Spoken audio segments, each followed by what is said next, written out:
Turtles and dogs. Who would have thought those would be mentioned together at a murder trial? But here we are with day 9 at the Karen Reed trial. We had 3 people testify today and 1 lawyer talking on something related to someone who wanted to watch the trial and tried to today. So let's start first with the finishing of the cross-examination and redirect of Julie Albert. She is the wife of Chris Albert. She was not at the house at 34 Fairview that night that John O'Keefe died.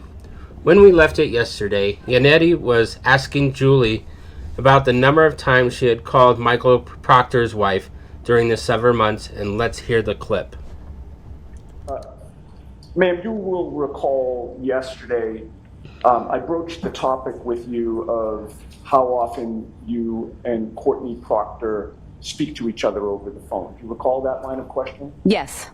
And when I asked you to describe the frequency of those phone calls, I didn't put any words in your mouth, did I?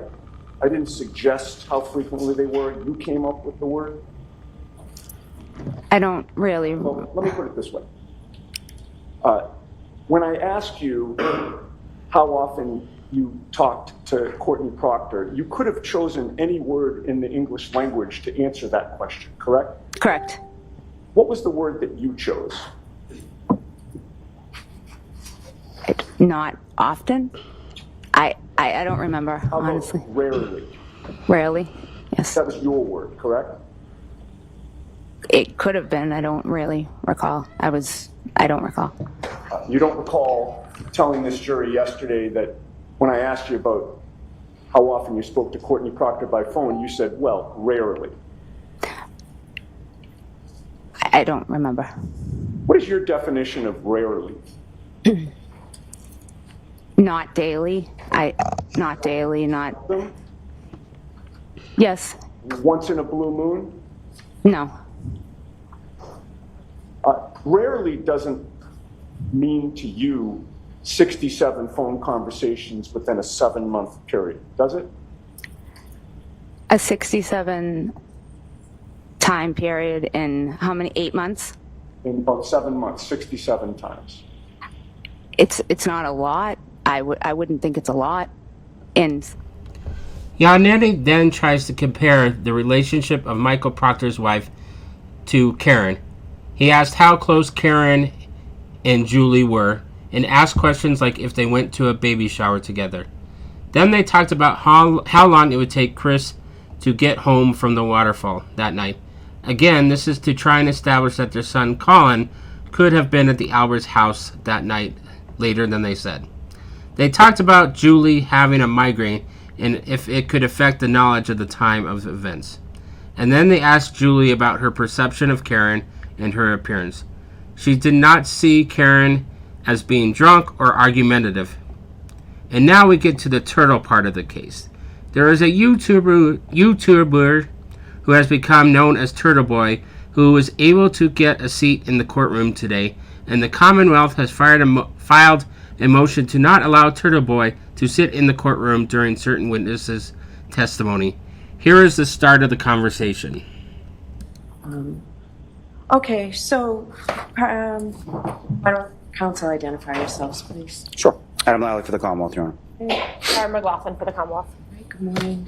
Good morning, Your Honor. Timothy Bradel on behalf of non-party Aidan Carney, who for the record is present in the courtroom. Hey, does Mr. Carney want to sit with you? I think he's okay right there. Okay. If that's all right, Your Honor. All right. So, Commonwealth, so I do want to say a question before we begin.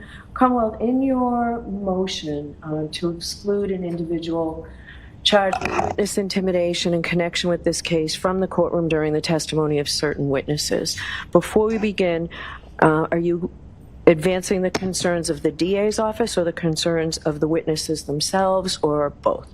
Both, Your Honor.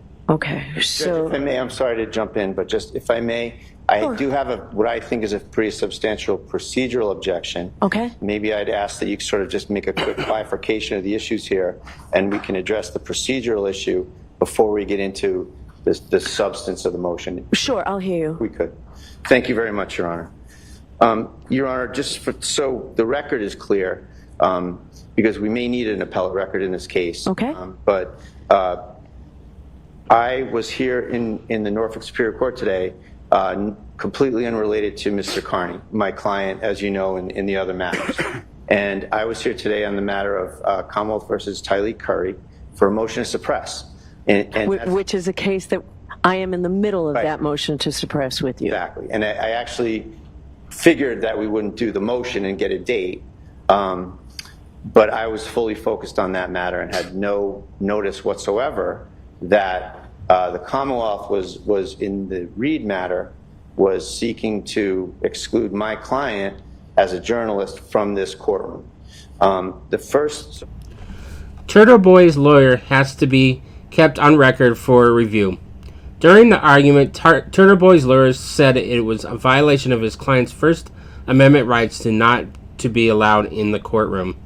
The Commonwealth came back and said that that he has been harassing witnesses and they are intimidated. The judge ruled that he can't be in the courtroom at the times that a list of witnesses are testifying.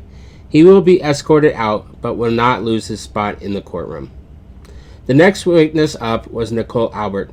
This is the first witness who was in the 34 Fairview house. To sum her story up that evening, she was at the Waterfall bar that evening, and then her husband arrived. As it got close to closing time, the groups decided to head back to their house. She then talked about a few people that were already at the house when they arrived. She mentions that Colin heads out and other people start arriving. They hang out for various amount of times and they leave. She cleans up and then she heads to bed. She gets woken up by Jen McCabe, who is saying they found John in the snow and the cops need to talk to them. She then talks about Detective Link with the police force. It was interesting on cross that it was conducted by Miss Little and not the other two defense attorneys who have been doing the rest. She seemed a little inexperienced compared to the others, and the judge had to help her with her cross. I don't think the cross was too harsh, but she tried to leave with trying to ask Nicole why she didn't bring out blankets to help John, and had to settle with, "Did you have blankets in the house?" And this is where we got into the issue with the dog. And let's find some of the exchange. Chloe was also at the house when you arrived home on January 29th, correct? Yes. She's a large German Shepherd. Yep, about 70 pounds. She's not great with strangers. I wouldn't say that. You wouldn't say that it's kind of a poorly worded question. Would you say that she's good with strangers? I'd say she's fine with strangers. Fine with strangers. Okay. Yep. She's definitely not good with other animals, is she? No, she did not like other dogs. Chloe actually has a well-documented bite history, doesn't she? Objection. Does she? With dogs. A couple dogs, yes. Ms. Albert, she also has a bite history with humans, doesn't she? Objection. Ask that differently. Ms. Albert, Chloe has injured other humans, hasn't she? Objection. I'm going to allow that. In one incident in May of 22, when she got out and was fighting with another dog, the woman whose dog it was tried to break up the two dogs, and while she was trying to break up the two dogs, she got injured. There are actually... The defense will argue later that the damage on the arm of John were marks from a dog. Later in this testimony, they go into how the dog was rehomed a few months later. They talked about the process. Another concern was about 2 phone calls showing up on Nicole's phone, which showed calls of 9 and 7 seconds. Nicole said she did not get a call from her sister and was only woken up when the sister came into their bedroom. The last person on the stand that day was Brian Albert. We only got through direct today on Brian. Brian's story started with him coming back from out of town, having been to a cop's funeral in another town. He ends up at the waterfall with the guys and then heads home.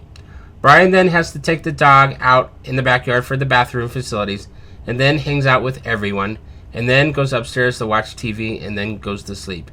He and his wife are interrupted by the sister coming in with the news about John. Brian and his wife talk to the police officers and he discusses his relationship with some of the officers since he is a retired police officer. Cross-examination starts on Monday. The trial so far has been a really slow burn. We heard from John's family members first, the paramedics and firefighters who responded on that morning of the incident, then people who were at the bar that night, and now we are starting with the people who were in the house. People have really asked when the state is going to present evidence that Karen murdered John. Right now, the focus of the Commonwealth has been more on potentially fighting off the conspiracies in possible defense rather than presenting their evidence. Will it bore the jurors? Please comment below, and please have a safe and happy weekend.